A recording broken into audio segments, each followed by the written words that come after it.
Masa depan dunia yang bebas emisi karbon membuat Kabupaten Morowali Utara yang ada di Sulawesi Tengah ini mendadak menjadi incaran. Seperti apa perkembangan industri nikel dan bagaimana dampaknya untuk masyarakat sekitar? Morowali Utara termasuk salah satu kabupaten dari beberapa saja kabupaten di Indonesia yang punya potensi nikel cukup besar.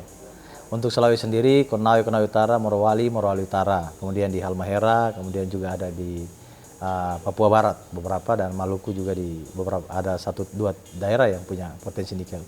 Tapi secara garis besar kita punya potensi yang besar, mungkin setara dengan beberapa kabupaten yang lain yang ada di Pulau Sulawesi dan juga di Halmahera. Terkait dengan hilirisasi, kami menyambut baik langkah Presiden untuk membuat kebijakan sehingga hilirisasi nikel bisa dibangun di Indonesia.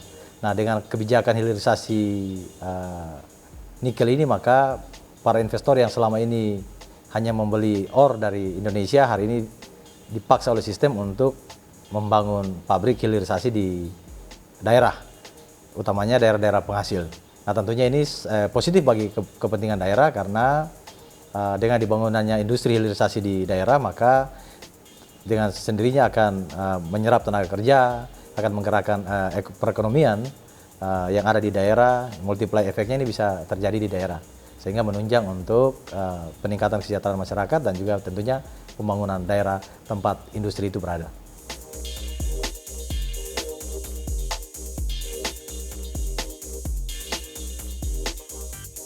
Tentunya pemerintah daerah secara khusus daerah-daerah penghasil nikel menyambut positif kebijakan pemerintah untuk mendorong hilirisasi, utamanya terkait dengan industri baterai sebagai bagian dari industri hilirisasi nikel. Kenapa? Sekali lagi, itu adalah potensi lapangan kerja, potensi menggerakkan perekonomian di daerah, dan yang teristimewa juga alasan yang lainnya adalah bahwa selama ini nikel yang low grade ini cenderung terbuang, tidak terpakai.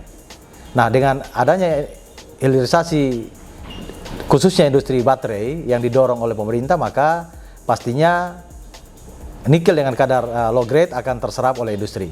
Nah, ini keuntungan bagi daerah yang selama ini terbuang bisa termanfaatkan dengan baik.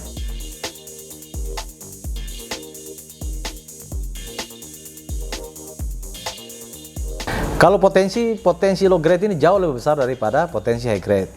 Karena beberapa daerah kita di sini, daerah khususnya lokasi-lokasi IUP yang ada, rata-rata hari ini belum diolah, hari ini belum dikelola karena kadar nikelnya adalah low grade. Nah, tentunya kita berharap dengan hilirisasi khususnya dalam industri baterai nantinya bisa membuat daerah-daerah yang IUP yang selama ini belum diolah bisa segera diolah, dan tentunya akan mendorong untuk pembangunan dan perekonomian di daerah. Hari ini masih didominasi oleh ferronikel, untuk industri ferronikel, pengolahan hilirisasi untuk ferronikel, dan kalau di Morowali Utara masih sebatas itu.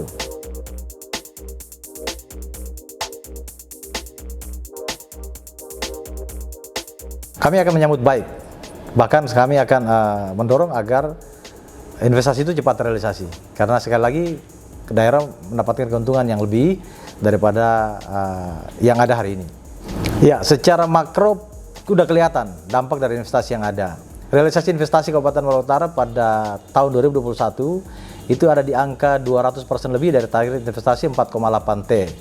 Realisasinya adalah 11 triliun lebih. Keuntungan ekonomi kita tahun kemarin di atas 10,24%. Double digit, di tengah daerah lain mengalami kontraksi. Nah, tentunya ini sisi positif dari hadirnya pertambangan dan juga hilirisasi pertambangan di Kabupaten Morowali Utara. Cuma memang ada anomali sedikit yang masih menjadi persoalan, menjadi problem bagi kami, khususnya daerah yang menjadi tujuan investasi dan juga menjadi daerah pertambangan. Apa itu? Gini, rasio kami belum membaik, artinya kesenjangan kaya dan miskin ini belum terlalu membaik. Kenapa? Karena analisa kami bahwa tidak semua masyarakat kecipratan dengan industri pertambangan dan hilirisasi yang ada. Sehingga hari ini kami mendorong untuk menggerakkan UMKM kepada masyarakat yang tidak terdampak seperti itu. Untuk apa? Untuk meningkatkan kesejahteraan mereka dan juga untuk memperbaiki kesenjangan antara kaya dan miskin di kabupaten ini. Yang kedua adalah angka pengangguran juga penurunannya belum maksimal sesuai dengan harapan kita.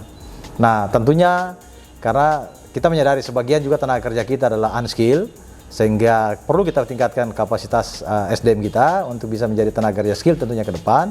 Yang kedua tentunya juga kita berupaya untuk ada kebijakan dari perusahaan yang berinvestasi di Kabupaten Maluku Utara untuk memprioritaskan tenaga kerja lokal untuk bisa terserap di industri, pertambangan maupun hilirisasi yang ada di kabupaten ini.